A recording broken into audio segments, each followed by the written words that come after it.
마조 스님 밑에 백장 스님에 대해서는 우리가 너무나 잘 알고 있죠. 고청규, 선언청규를 제정해가지고 일일 부작이면 일일 불식이다. 하루 노동하지 않으면 먹지 않겠다. 하루 먹지 않겠다는 어떤 철두철미한 어떤 작업자족과 수행정신을 엿볼 수 있죠. 이 백장 스님의 그 어록에 전해 내려오는 그 말미에 적혀 있는 한 구절이 우리의 눈길을 끌죠.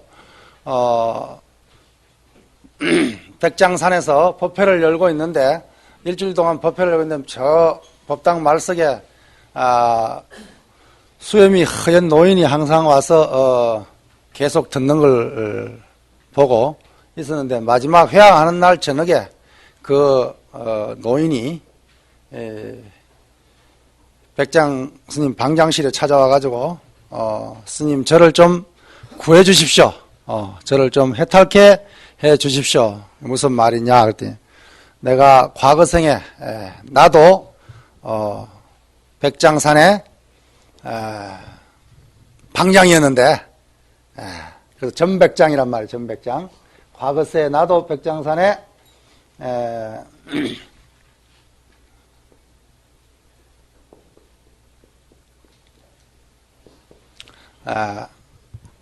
방장이었다.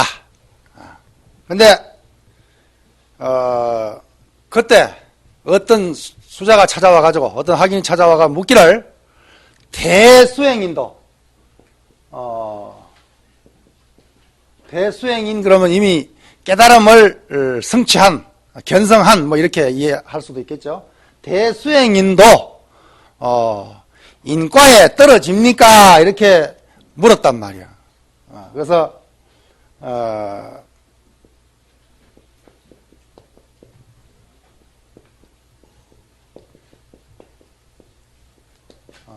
인과에 인과에 떨어집니까? 안 떨어집니까? 그래 물었단 말이야. 물으니까 내가 그때 대수행인은 인과에 떨어지지 않는다. 불락인과 우리말로는 인과 불락. 중국말로는 불락인과, 우리말로는 인과불락, 인과에 떨어지지 않는다라고 대답을 했는데 그 과보로 내가 D산에 백장산에 500년 묵은 500년 동안 여우몸을 받았습니다. 참 한심한 노릇입니다. 오늘 후백장, 나는 전백장이고 당신은 후백장이니까 이 후백장 당신이 나의 전백장을 위해서 법문을 바로 일러주시면 제가 해탈을 하겠습니다. 그래서 후백장 스님이 그래 과거에 학인이 묻듯이 당신이 다시 물어라. 대수행인도 인과에 떨어집니까? 안 떨어집니까? 그러니까 후백장이 대답하기를 불매인과 그랬단 말이에요. 이게 다 아는 이야기죠 사실은. 다같이 불락인과 불매인과 대수행인도 인과에 떨어지느냐고 물었을 때 떨어지지 않는다고 대답해가지고 500년 동안 영웅을 받았다고 한다면은 그 정답이 인과에 뭐 어떻단 말이야. 어둡지 않다. 인과에 어둡지 않는 것이지 인과에 떨어지지 않는 것이 아니다. 이렇게 이 한마디에 그 여우인 그 할아버지가 드디어 견성을 해가지고 이튿날 D산에 가면 여우가 한 마리 죽었을 것이니까 성녀로 대우해서 스님으로 대우해서 잘 답의해 주기 바랍니다 라는 말을 댕기거든요. 이튿날 제자들을 풀어가지고 D산에 가보니까 과연 하얀 여우가 한 마리 죽어 있었더라는 그런 일화를 갖다가 어록에 이건 전해오는 것이 아니라 어록 말미에다가 그걸 적어놓고 있어요. 이런 이야기를 만들어서 적어놓은 것을 봤을 때 그때 당시에 좀 수행께나 한다는 사람들이 인과 계율을 지키지 않고 인과 어떤 인과율을 무시하고 막행막식하는 사람들이 혹시 있지 않았겠나. 그래서 어떤 수행인은 그 인과와는 무관하다는 그런 것을 타파하고 단지 인과에 어둡지 않을 뿐이라는 것을 올바로 깨우쳐서 성가를 환기시켰지 않겠나 이렇게 생각해서 오늘날에도 이런 것들이 그대로 적용이 된다고 그렇게 생각이 듭니다. 그리고 한 가지 또 우리가 홍주종에서 뭐 다른 선법에 대해서는 우리가 공부도 많이 하고 조조 스님의 뭐 빅다그라든가 뭐 여러 가지 말이 많이 있지만은 그런 것을 우리 일일이 다 언급할 수 없고 우리가 그냥 지나가면서 다른 사람이 그냥 지나가버린 부분에 대해서 한번 짚어보면은 그 황벽 희운선사의 그 많은 사상이 있었다 그랬지만 황벽 희운 스님은 무심을 가장 중요하게 이야기했습니다. 그래서 무심도인이란 말을 자주 썼습니다. 무심도인. 그래서 직하의 무심이란 말도 자주 했습니다. 직하의 무심을 이룬 이 무심도인을 그러니까 시방에 있는 모든 부처님을 공양하는 것보다 공양하는 것은 한 사람의 무심도인을 공양하는 것만 못하다. 이런 말을 할 정도로 이 무심에 대해서 굉장히 중요한 그런. 그리고 또 보면은 우리가 성철 스님이 한 이야기인 것처럼 알고 있는 어떤 거 산시, 산, 수시, 수, 성시, 성.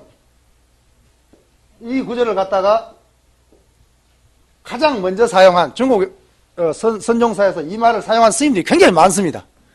많은데 그걸 이제 이 황벽 스님이 가장 먼저 산시산, 수시수, 성시성이란 말을 가장 먼저 쓰고 있다는 것을 소개하면서 조주 스님의 이야기를 조금 하겠습니다. 조주 스님은 뭐 우리가 너무나 잘 아는 분인데 나는 이 조주 스님의 선사상을 공부하면서 내가 가장 감명받았던 구절이 바로 이 구절입니다. 조주 스님이 남전 스님을 이제 만나가지고 뭐 그 만난 그 기현이 나와 있죠, 그죠? 서상원에서 있다가 와서 이렇게 와서 보니까 서상원에서 왔다니까 어린 사미가 서상원에서 왔다니 서상을 보았느냐? 서상은 못 보았지만 누워 있는 열애는 봤습니다. 이랬단 말이야. 그때 마침 남전 스님이 누워 있었거든. 누워서 어린 사미가 와서 그냥 누워서 물었단 말이야. 서상원에서 왔다니까 서상을 봤느냐? 상스러운 상을 봤느냐? 서상은 못 봤지만 지금 눈앞에 있는 누워있는 열애는 부처님은 봤습니다. 아이쿠 이놈이 보통 놈이 아니라 벌떡 일어나가지고 너 주인 있는 삶이냐? 주인 없는 삶이냐? 물으니까 조조가 뭐라 그럽니까? 당돌하게 날씨도 차가운데 존체 보존하십시오. 어린 아가 당돌하게 말이지. 그 소리가 뭡니까? 주인 없는 삶이니 당신이 거두어 주십시오 이 말이다, 그죠? 그래서 거기서 40년을 갖다가 남전 스님을 시봉합니다. 시봉하면서 그 밑에서 선법을 배웁니다. 우리나라 여기 화순에 가면은 상봉사라는 절이 있다, 그죠? 상봉사. 있죠? 발음이 잘 안 되는 거 이해하고 들었어요.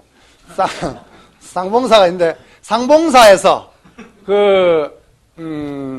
사자산문은 사실 저기 영월, 지금 법흥사, 옛날 형령사라 그랬죠. 거기에서 이제 철감 도윤 스님의 제자가 거기서 이제 사사문을 열었기 때문에, 그런데 사실은 도윤 스님이 쌍봉사에서 먼저 법을 열었는데, 그 철감 도윤 스님이 바로 이 조주 스님의 사제입니다, 사제. 남전 스님 밑에서 같이 동문수학한 분이에요. 하다가 돌아와가지고 여기서 쌍봉사에서 이제, 구산 선문을 열었는데, 이 40년 동안 남전 스님을 시봉하고, 나이가 60살이 됐어요. 조주 스님이. 60살이 되니까 남전 스님이 돌아가셨단 말이에요. 그러니까 다비를 하고 그때야 걸망을 집니다. 걸망을 지고 천하를 갖다가 행각을 하겠다. 나이 60 먹은 노인이 도를 탐문하기 위해서 행각을 하겠다는 거라. 그러면서 그때 걸망을 지고 낯서면서 했는 말이 유명한 말이, 근데 유명은 사실 안 하지. 사람들이 다 지나쳐버렸기 때문에. 내가 봤을 때 아주 중요한 말이 하나 있어요. 내가 적어왔는데 한번 볼까요? 7세, 이 나이 세자입니다. 7세, 우리말로는 아동인데 중국말은 동아 이렇게 거꾸로 되어 있어요.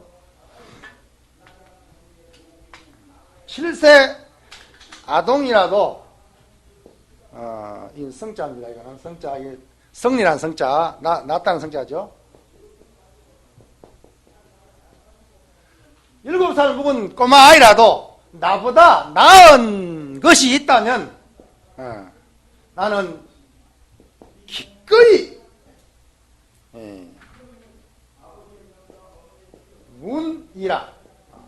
이는 이 이자는 불교에서 요 진리를 나타내는 요거다, 그죠? 점세계 배웠죠? 그래서 7살 먹은 아이라도 나보다 나은 것이 있으면 60살 먹은 노인이 행각을 떠나면서 내 기꺼이 도를 묻겠다. 그에게 도를 묻겠다. 단 100살 먹은 노옹도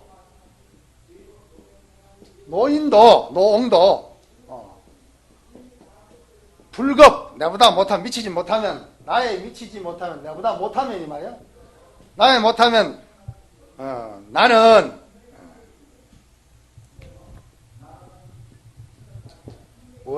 나는 기꺼이 교타 그를 가르치겠다. 이런 말을 한 게 이거 뭐 평범한 말인데 60살 먹은 선객이 그 60살 먹어가서 다시 천하의 도를 구하겠다고 나서면서 한 말이 7살 먹은 아이라도 내보다 나으면 나 기꺼이 그에게 도를 묻겠다. 이게 구도의 정신이단 말이에요. 오늘날 스님들이 중로로 10년만 해버리면 다 큰 스님이 돼버립니다. 뭘 배우려고 하고 물으려고 하지 않습니다. 이게 오늘날의 병폐입니다. 저는 이 점을 중요시 여깁니다. 나이가 60이 되고 80이 되더라도 물어야 됩니다. 그래서 60살에 행각을 떠나 20년 동안을 갖다가 행각을 합니다. 이렇게 하다가 마지막 하북성 백림사에 와가지고 80살에 거기에서 조주 관음원에서, 지금은 백림사지만 옛날은 관음원이죠.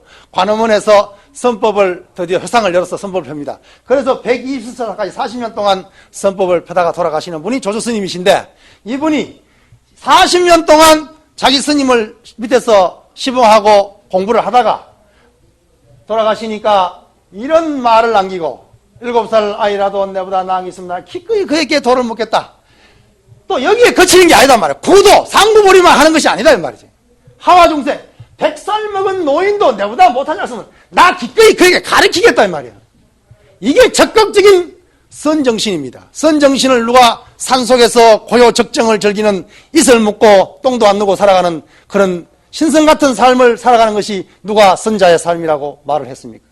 중국의 역대선사는 다 조주의 이런 정신으로 3살 먹은 사람에게 돌을 묻고, 그리고 100살 먹은 노인에게 기꺼이라도 내가 부처님의 진리를 가르치겠다고 하는 이런 상구보리 하와 중생의 무주생사 무주열반의 정신에 투철한 그런 선사가 바로 우리 조주선사였으며, 그때 최소한 그때 당시의 선사들은 이런 투철한 정신이 있었다는 것을 우리는 알 수 있습니다.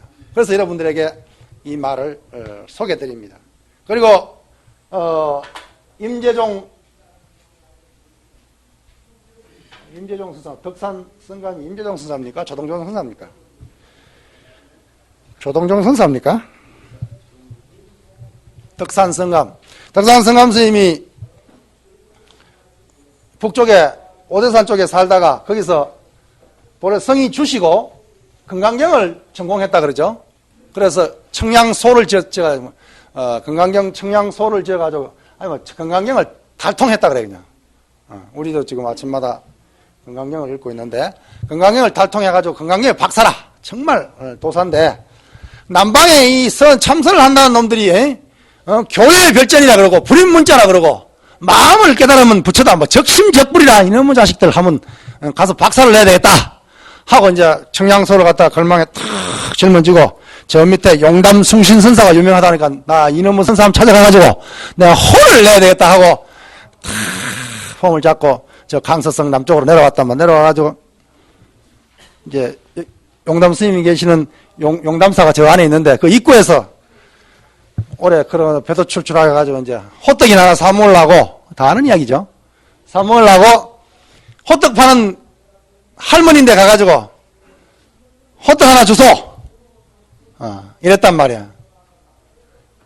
점심 먹으려고 호떡 하나 파소. 이랬단 말이야. 뭐라고라?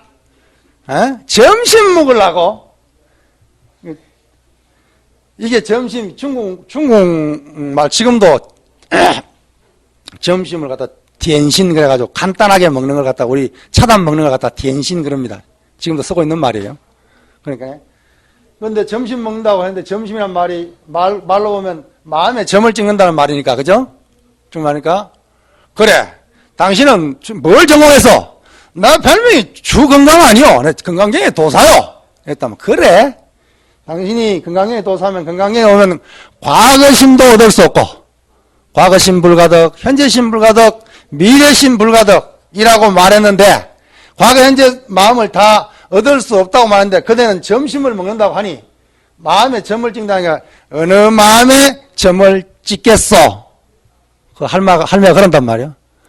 떡 하나 팔면 되지. 잔소리가 억수로 많네. 그런데 건강경을 뭐 도사라고 말해놓고 이래 물으니까 팍 맥혀버렸단 말이야. 어느 마음에 마음을 찍지? 그래가지고 기분이 나빠가지고 호떡을 먹는 거 때려치우고 나 때려치워라. 나 간다. 망신을 당했다는 거죠. 용담숭신 스님을 만나기 전에 그 밑에 마실에 있는 노파, 용담 스님 내가 법문 좀 들었겠지, 그죠?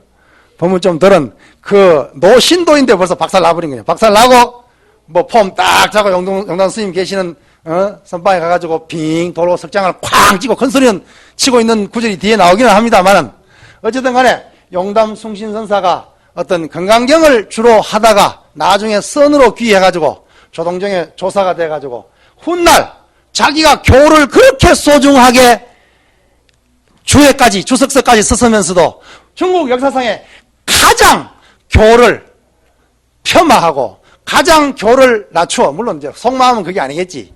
아닌데 겉으로 보기에 가장 교를 업신여긴 스님이 바로 덕산성감, 이 방, 두드려 패는 걸로도 유명한 덕산방이라고 유명하죠. 스님이 바로 덕산성감 스님입니다. 심지어는 경전은 고름 닦는 휴지 조각이라고 표현할 정도로 그렇게 어떤 교회의 어떤 그런 경전의 가르침을 갖다가 집착하지 말 것을 가장 강렬하게 주장하는 분이 바로 이 덕산 성감 스님이라는 것을 소개를 하면서 오가칠정으로 가서 아까 조동종인데 이 조동종의 선사 가운데 누가 있냐 하면은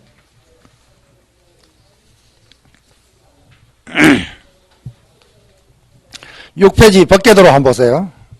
조동종에 보면 희운 조동종에 보면 석두이천 약산요엄 우남 남성인데 석두이천 밑에 보면 다나천년선사라는 분이 또 있어요. 이분도 또 이야기가 우리 잘 전해지는 이야기겠죠, 그죠? 다나사란 절이 하남성에 가면 다나사란 절이 있어요. 지금 내가 가봤는데 절이 아주 경치 좋은데 아주 잘 자리 잡고 있더구만요. 그 다나사에 있던 다나천년선사가 하루는 선방에서 이 좌선을 하고 있는데 날이 너무 추워가지고 대중들이 다 들어가 공부가 안 되는 거라. 그래가지고 법당에 올라가가지고 목불을 끄집어내라가지고 도끼로 빠사가지고 군불을 뗐단 말이에요. 그러니까 원주 스님이 와가지고 너희는 무새끼 부처님을 갖다가 군불 뗐다고 그냥 난리가 나버려. 대중공사 붙고 난리 났겠지, 그죠? 예를 들어서 여기 약사전이나 영산전에 있는 목불인지는 모르겠지만 목불이라 치는데 치고 예를 들어서 국보보물로 되어 있는 걸 갖다가 끄집어내가지고 군불 뗐다면 이게 큰일 날 일이지 이제. 그러니까 태연스럽게 그냥 원주 스님이 와서 이놈 죽이놈 살리놈 하고 야단인데 왜 태웠냐 그러니까 추우니까 장작으로 뗀 거 아니냐고. 네. 그 부처가 진짜 영음 있는 삼부처라고 한다면은 틀림없이 군불을 뗐으니까 다비를 했으니까 사리가 나올 것이다. 사리가 안 나오면 그건 가짜불다. 이렇게 대답하는. 이래서 이런 일면을 봤을 때 어떤 조사가 중국 선종에서 조사가 부처를 대신하는 그래서 불교를 조교라고 부르는 정도로 불교가 조사에 의해서 부처님에 의한 교가 아니라 조사에 의한 교, 조교로 변색되어가는 그런 과정 중에서 불상에, 형상에, 우상에 너무 의지하자는 말하는 그런 어떤 다나천년선사의 말씀이 있죠. 그런데 공교롭게도 책에 보면은 군불을 뗀 다나천년선사는 멀쩡하고 그 불을 뗐다고 나무란 그 원주 스님이 창병이 나버렸다고 그렇게 적혀 진짜 났는지 모르지 그건 이제 하여튼 그렇게 표현되어 있는 걸로 봤을 때 단하천년 선사가 산 부처가 죽은 부처를 향해서 꾸벅꾸벅 복 달라 돈 달라 이렇게 절하는 꼬락서니가 참 웃었구나. 이런 어떤 말로서 어떤 살아있는 어떤 진리에 귀의하고 어떤 형상에 귀의하지 말라는 것을 아울러 전하고 있습니다. 그래서 약산유원 운암담성 동산양계 동산양계 스님은 중국 역사상에서 가장 부모님에게 그 간절한 어떤 효성의 마음을 표시하는 스님으로서도 유명하다 그러죠. 여러분들이 이미 배운 내용이기 때문에 뭐 소개도 안 해도 되겠죠. 그래서 조선 본적에 해가지고 조동종이 생기고 쭉 내려가서 진월 청료 이야기하다가 끝났다 그러죠. 진월 청료 스님이 사실은 묵조선을 제창한 분입니다. 그걸 갖다가 집대성한 분이 굉지 정각, 그러니까 그 천동 정각이에요. 청동 굉지 이분인데 이 묵조선 사상은 다음에 언급하기로 하고 그 다음에 보면은 법안종이 있다 그러죠. 운문종, 맨 석두리천 밑에 천왕도, 용담숭신, 아까 운문종이었구나. 덕산성감, 설봉어존, 운문문헌에 가서 운문종이 성립됐죠. 거기에서 이제 더 나가면 이제 지문광조로 해가지고 설두중년 이렇게 나아갑니다. 그리고 법안종은 설봉어존 스님 밑에 현사사비 나한개침 법안문익에 와서 법안종이 성립이 되는데 이 임재종은 통쾌하고 어떤 가풍이 임재종은 통쾌하고 유양종은 근엄하고 그 다음에 운문종은 아주 고고합니다.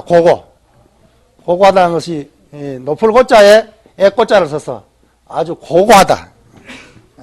맨 임재종처럼 그냥 준열하죠. 스가를 내가 옛날에 스가를 만났다면 그냥 미친 개 두드려 패듯이 패가지고 줄인 개에게 던져 족불에 쓸 것이다. 공연시 이 땅에 와가지고 평지풍파를 일으켰다. 이렇게 부처님을 향해서 독설을 퍼붓는 부처님에게도 부처님이 말한 그 어떤 법에도 어떤 의지하는 그런 마음을 집착을 버리고 정말 자기 홀로 당당히 어떤 주인공의 삶을 살아가는 그런 의미로 그런 말을 했겠죠. 그래서 운문은 고고하고 그 다음에 조동은 세밀합니다. 세밀. 아주 그 가풍이 세밀합니다. 세밀하고 법안종은 아주 쌍명해요. 쌍명. 상세하다는 상자와 밝을 명자. 그래서 상명한 이런 어떤 그 황룡파는 엄준합니다. 엄준하고 양기파는 아주 영호하다 그러죠. 영호. 영자를 쓰죠. 영호하고 아주 그 묘밀하다. 묘밀한 것이 양기파의 어떤 가풍입니다. 그래서 이 오종가풍인데 양기파에서 계속 내려가면 어디 됩니까? 양기파에서 쭉쭉쭉쭉 내려가면은 어디까지 나오죠? 양기방회에서 백운수단, 오조법연, 원호, 겉건, 대해, 종고까지 내려가면 여기서 이제 간화선이 집대성 된다 그러죠. 사실 간화선 이전에 공안선이라는 것이 있었습니다. 간화선, 공안선이 이제 구분을 어떻게 하느냐면은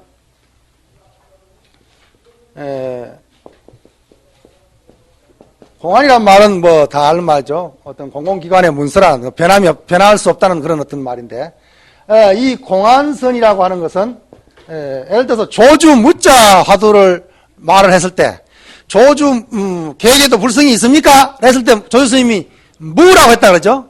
그 대답한 무라고 하는 것에 대한 의심을 일으키면은 이건 간화선입니다. 간화선. 이건 간화선이고 그 전체 다시 말하면 공안 전체를 가지고 참고해 들어가면 이건 사실은 이건 공안선입니다. 그래서 이 대해 종고 스님 이전까지 공안선이 사실은 먼저 있고 그 공안 가운데 조사가 대답을 해가지고 어떤 그 깨달음은 어떤 그 깨달음의 연기가 된 그 포인트를 의심해 들어가는 그 선을 우리는 가나선이라고 이렇게 정의를 하는데, 이 공안이라는 말을 가장 먼저 한 사람도 아까 많은 선법을 이야기했던 누구라 그랬죠? 황벽희운이라는 말을 했다 그랬죠? 황벽희운 스님의 그 어록에 보면은, 능록에 보면 이런 말이 나옵니다. 자길공안이란 말이 나오거든. 어제 무슨 말을 했겠죠. 이제 그것이 이제 하나의 공안으로 이렇게 나오는데, 이때 공안은 어떤 간화라고 하는 화두라는 의미와는 조금 다르다. 화두는 뭡니까? 의심하는 것이다 그러죠. 의심하는 이제 공안이라고 하는 것은 어떤 깨달음의 기현, 어떤 큰 스님네들의 어떤 깨달음의 기현 전체를 설명하고 있는 것이 공안이고, 그 설명에 의해 가지고 참고 들어가는 것을 이걸 갖다가 공안선이라고 하고, 그 공안 가운데서 물음에 대한 해답. 예를 들어서 우문 스님이 부모를 죽이면은 살부살모하면은, 부모를 죽이면은 부처님 전에 가서 참여하면 되지만은 살주를 하면 어디 가서 참여합니까? 이랬다 물었단 말이에요. 그러니까 우문 스님 일자관으로서 우문 스님이 대답하기를 로 그랬다. 로. 이게 무슨 노자예요? 이슬 노자입니까? 로 그랬단 말이야. 한마디로 이걸 운문의 일자관이라고 합니다. 무슨 시큰 물을 넣으면 글자 하나로 그냥 똑딱 대답해버리는 거. 그래서 이거 운문의 일자관이라고 하는데, 그래서 부모를 죽이면 부처님 전에 와서 참여하면 되지만 살주하면 어디가 참여합니까? 로! 그랬단 말이에요. 이 전체 이게 공안이단 말이에요. 이걸 보고 공안선이라고 합니다. 근데 로 요거 하나만 의심에 참고에 들어가면 이것이 뭐예요? 가나선입니다. 대종고 스님이 했는 이야기입니다. 이게 로라고 그 우문 스님의 이야기를 인용해 오면서 그렇게 이야기를 하고 있단 말이에요. 그래서 공안선과 가나선을 갖다가 우리는 이렇게 구별을 하면서 대해종고와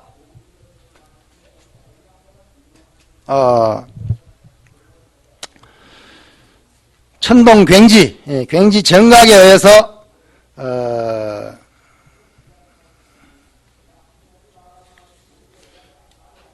가나선과 조동선이, 목조선이죠.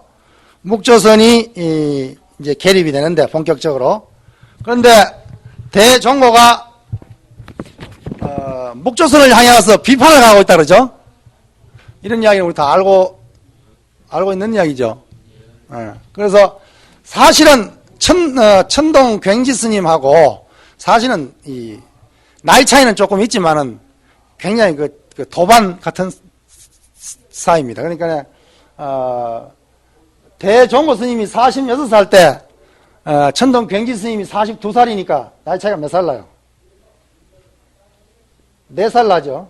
그러고 진을 청료 스님이 47살이었으니까 이때 진을 청료 스님이 목조선을 표방했습니다. 표방을 하니까 저쪽에 복건성에 있는 광인사라는 절에서 보리회라는 회를 조직해가지고, 보리회라고 하는 회를 조직해가지고 수저들을 불러가지고 이렇게 이제 참선도 하고 법문도 하고 그러는데, 이 진을 청료 스님 회상에 보리회 안에 이 대종고 스님을 초청을 했어요. 초청을 해가지고 법문을 하게 합니다. 그래서 그 법문을 할 때 그때 처음 만나가지고 진을 청료 스님의 어떤 목조선에 대해서 칭찬을 많이 합니다. 부처님의 위가 갔다 그러고 거기에 모인 사람은 다 부처와 조사 같은 1700명이 모이다 그래요. 진을 청료 스님 밑에 1700명이 대중이 모였었는데 하나같이 부처와 조사 같은 위를 갖추고 열심히 수행을 잘하는 사람이다, 이렇게 칭찬을 처음에는 한 것이 나와요. 그런데 여기를 딱 떠나고부터는 진을 청료를 향해 가지고 목조선을 공격 엄청나게 합니다. 아마 요때 칭찬한 거는 가서 법문을 청했기 때문에 가가지고 아마 인사치레를 했던 것 같아. 하고 나오고부터는 사실은 천동 여정을 향해 가지고 굉지 정각을 향해 가지고 목조선을 공격했다기보다는 진을 청료, 이제 그러니까 굉지 스님의 사형되는 진헐 청료 스님에게 어떤 공격을 가했다는 것이 그게 어떤 문헌상에 나타나는 두드러진 사실입니다. 그래서 이 진헐 청료 스님이 1700명이나 되는 내외 대중을 거느리고 목조 선풍을 하는데 거기에 대해서 이제 비판을 가하죠. 비판을 가하면서 비판에 가장 그러니까 다시 말하면 공안선이라는 것이 물론 앞에 있었지만 화두를 의심에 들어가는 간화선을 집대성한 사람은 대종고인데 이 대종고 스님이 간화선을 주창하게 된 동기가 내부적인 동기가 있겠지만 외부적으로 드러난 큰 동기가 뭐냐면 묵조의 병폐를 꼬집기 위해서 공격하기 위해서 간화를 들고 나온다는 것을 우리는 또한 이해해야 됩니다. 이 굉지 스님과 종고 스님은 대스님은 도반이면서도 정치적으로는 굉장히 민감한 사이입니다. 이때 송나라 시대인데 금나라가 저 북방에서 쳐내려왔습니다. 쳐내려와가지고 조정은 온통 사대부들이 주전파와 주화파로 항복하자는 파와 맞서 싸워야 된다는 어떤 파로 나누어져 가지고 있는데 이 종고 스님도 담당 문준 스님 밑에서 유학을 많이 공부했는 스님이기 때문에 애초에 했던 스님이기 때문에 황룡파 스님이죠. 담당 문준 스님이. 그래서 거기 있다가 나중에 양기파 쪽에 있는 그 원어 국건 선사를 찾아가가지고 귀의를 하는데 원어 국건 스님 밑에서 깨달음을 얻었기 때문에 그쪽 어떤 계보를 잇고 있습니다. 그래서 종고 스님이 어디에 쓰냐면 주전파에 써가 있어요. 주전파. 금나라하고 싸우자고 하는. 그래서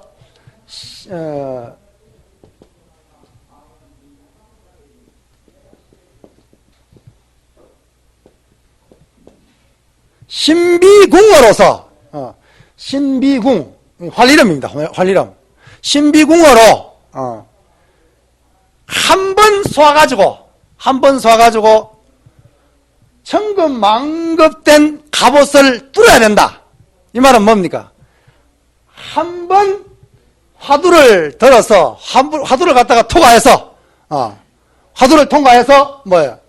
천급만급의 의심을 끊고 업장을 소멸하고 바로 어떤 불성을 현현해야 된다는 말로 신비궁을 한 발 쏘면은 천급만급의 갑옷을 뚫고 또 치모금 이거 맞습니까? 이 지자인가? 치모금이란 치모금은 뭐 이렇게 홀 불면 틀이 바를 정도로 치모금으로서 또 일체를 모든 의심을 다 잘라내고 정말 하루속히 성불한다는 이런 어떤 개성을 읊었는데 그런데 여기에 문제가 된 게 바로 신비궁이라는 궁이 바로 이때 중국 송나라 사람들이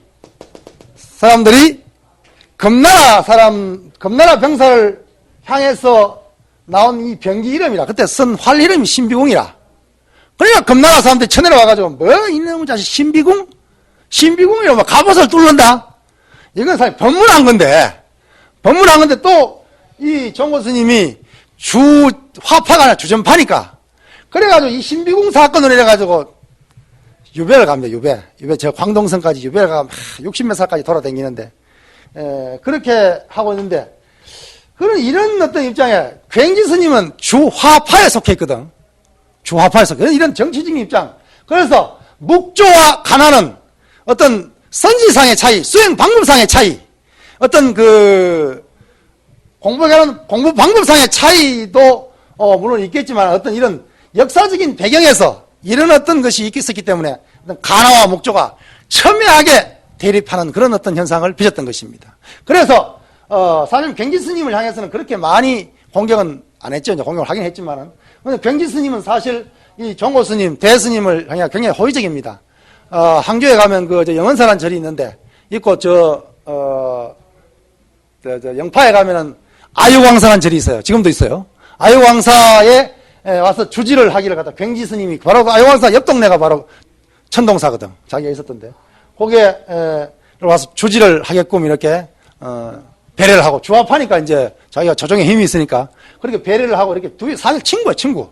친구인데 사상적으로 가나와 목조로서 이렇게 굉장히 어떤 대립을 했다는 거. 이런 것을 이야기하면서 여기서 이런 역사적인 배경을 이야기하고, 또 종고가 어떤 굉지 스님보다는 진월 청료 스님에게 더 어떤 공격의 화살을 퍼부었다는 거. 그런데 진월 청료 스님이 어떻게 대안을 했다는 것은 지금 문헌상은 없습니다.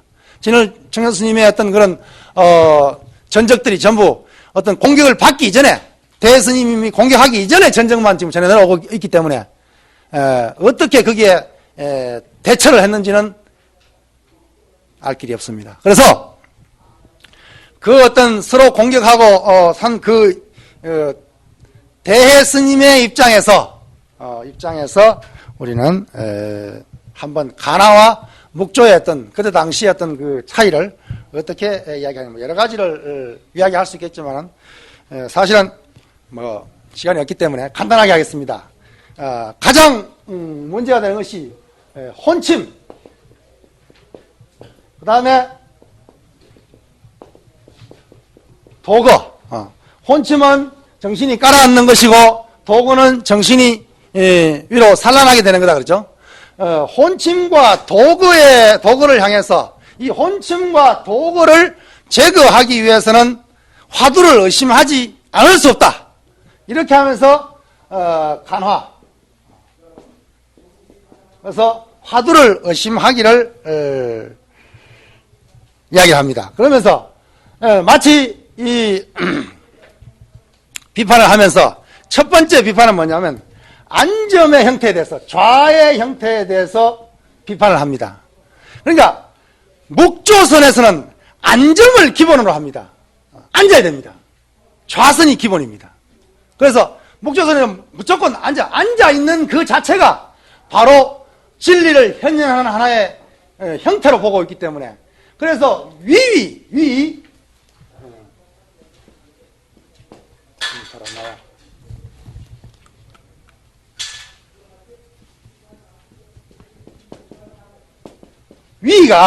위적 그대로가 불법이다, 이렇게 이야기를 합니다. 그래서 앉아있는 그 모습 그대로가 불법에 나타냅니다. 그렇기 때문에 이 목조선에는 앉는 것을, 좌선을 최고의 어떤, 그래서 좌선 지상주의를 하기 때문에 이때 당시에 수정주의라고, 옛날에 남종에서 북종을 향해 가지고 안점의 형식적인 것을 비판하기 위해서 수정주의라고 비판을 한 적이 있다고 하죠. 그와 같은 형태입니다.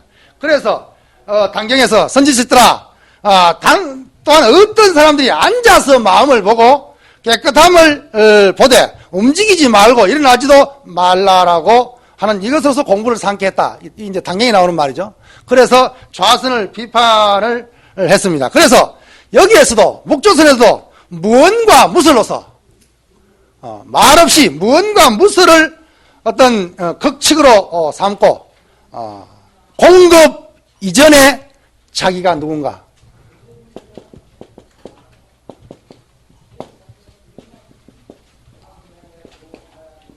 공급 이전에 자기를 쓰라고, 또 혹은 위험왕불이라고 있죠. 위험 나반을 찾을 것을 이야기하고 있는데, 그럼 결국은 뭐냐 하면은 이 목조선은 깨달음은 제2적인 것이다. 깨달음은 두 번째 것이다 말이야. 다시 말하면 앉아서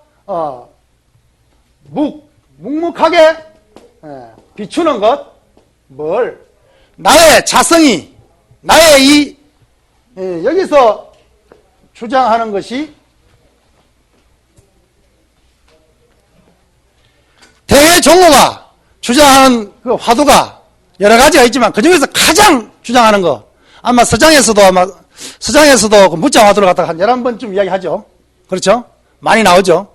그와 같이 그 대어록에 보면은 다른 공안을 많이 이야기하는데 가장 그래도 중요하게 쓰라고 있는 화두가 무자 화두입니다. 무자 화두. 조주 무자 화두. 그래서 이 무자 화두를 될 것을 그냥 주장한다. 그래서 동국대에 있는 그 우리 같은 선학과에 있는 성문 스님 같은 분은 무자 화두밖에 뭐 다른 화두도 아니다, 뭐 이런 식으로 표현을 하고 그러는데, 사실 그 근거를 어디다 두고 있냐면 바로 이 종고 스님이, 대스님이 무자 화두를 굉장히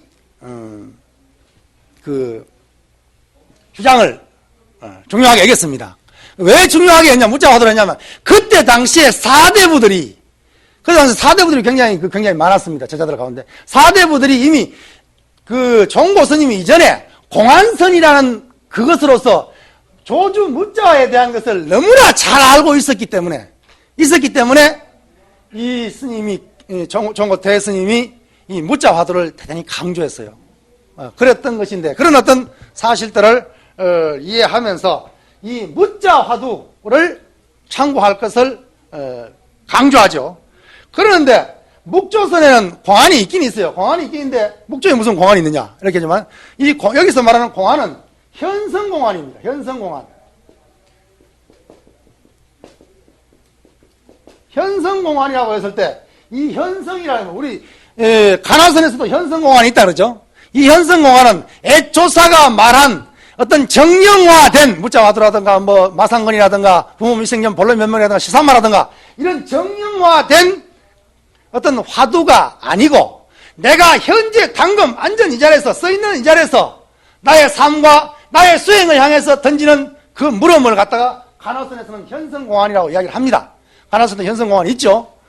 그런데 묵조선에서 말하고 있는 현성공안이라고 하는 것은 그런 의미의 현성공안이라, 공안이라고 하는 것은 여기서는 진리의 표현을 말하는 것입니다. 진리를 말하는 것입니다. 그리고 현성이라는 것은 이미 다 갖추어진 진리다. 이미 다 갖추어진 자성불이다. 그래서 내가 본래불이다 이 말이에요. 그러니까 내가 본래불이니까 본래불을 드러내기만 하면 된다. 뭐 불성 본유사상하고도 끈이 닿고 있다 그러죠. 드러내기만 하면 된다라고 해서 이 사람들은 현성공안을 이야기하고 있는 거예요. 현성공안이 간화선에서 말하는 어떤 공안적인 의미가 아니라는 것을 우리는 이해해야 되죠. 그러면서 이 공안이 내가 그대로 붙여고 모든 것이 본래 갖춰져 있다. 본래 불이다. 그러니 뭐예요? 그것을 비추어 보면 된단 말이에요. 이것이 어떤 목조의 어떤 주장입니다. 물론 이제 세부적으로 이제 많이 해야 되겠지만 요 뭐 10분 동안에 그 이야기를 할 수 없기 때문에 여러분들에게 그냥 간단하게 이야기를 드립니다. 그래서 이런 어떤 상태이기 때문에 묵묵히 비춰봐야 되는 상태이기 때문에 안점을 최상으로 최우선으로 최우선으로 한단 말이에요.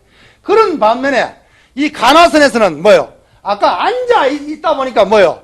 혼침과 도구에 빠질 염려가 많기 때문에 그런 단점을 공격하면서 어떤 안티로서 내건 사상이기 때문에 여기서 하는 것은 안정이 문제가 아니다.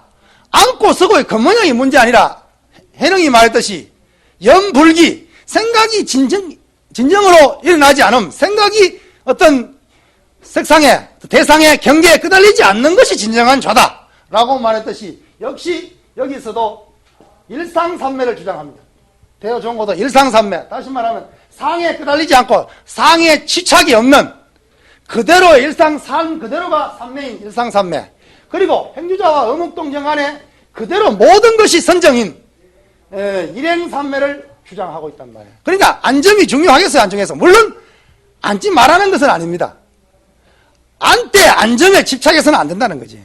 그래서 일상삼매가 되고 일행삼매가 되도록 해라. 이것이 어떤 간화선과 묵조선의 어떤 안점의 차이입니다. 그 다음에 어떤 간화선은 자선에 대한 어떤 그런 화두를 갖다가 일념으로 참고하면 된다 그러죠. 일념으로 의심하면 된단 말이에요. 여기에 간화선에서 가장 핵심이 뭐냐? 의정입니다. 의정. 의심을 일으키는 겁니다. 화두에 대한 의심을 일으키는 것이. 왜 의심을 일으키느냐 하면은 간화선의 생명이 왜 의정이라고 하느냐 하면은 어떤 묵조로 해가지고 묵묵히 비춰보는, 자성을 비춰보는 어떤 묵조의 선의 어떤 병폐가 혼침과 도구에 빠져가지고 제대로 자성을 드러내지 못하기 때문에 그 병폐를 고치기 위해서 끊임없이 일념, 화두 일념을 해서 끊임없이 의정, 의심에 해들어가는 거다. 그래서 이 상태를 갖다가 뭐예요? 처음에는 화두 일념 집중을 하고, 그 다음에 어떤 이 화두 일념이 어떤 의식화돼야 된다 그러죠? 다시 말하면 나중에 의식화된다는 것은 나와 화두가 하나가 돼야 된단 말이에요. 나와 화두가 하나 되면 촉적되겠죠. 촉적되고 나중에 가서는 뭐요? 방기, 방하해야 된단 말이에요. 놓아버렸다. 그 화두마저도 놓고 나마저도 놓아버리고, 다시 말하면 의식과 무의식마저 벗어나버릴 때 어떤 깨달음을 추구할 수 있다라고 그렇게 논리를 전개하고 있습니다. 거기에 비해 가지고 어떤 이렇다 보니까 여기서는 어떤 의심을 하는 이 하나가 어떤 앉아서 하는 게 중요한 게 아니다 그러죠. 생활 전체에서 행위자와 어목동정 간에 전 생활에서 이 의심을 화두 일념을 놓지 않는 것이 중요한 겁니다. 그게 중요하단 말이에요. 그런데 묵조에서는 뭐요? 앉는 것이 위주니까 되도록이면 많이 앉아야 된다 그러죠.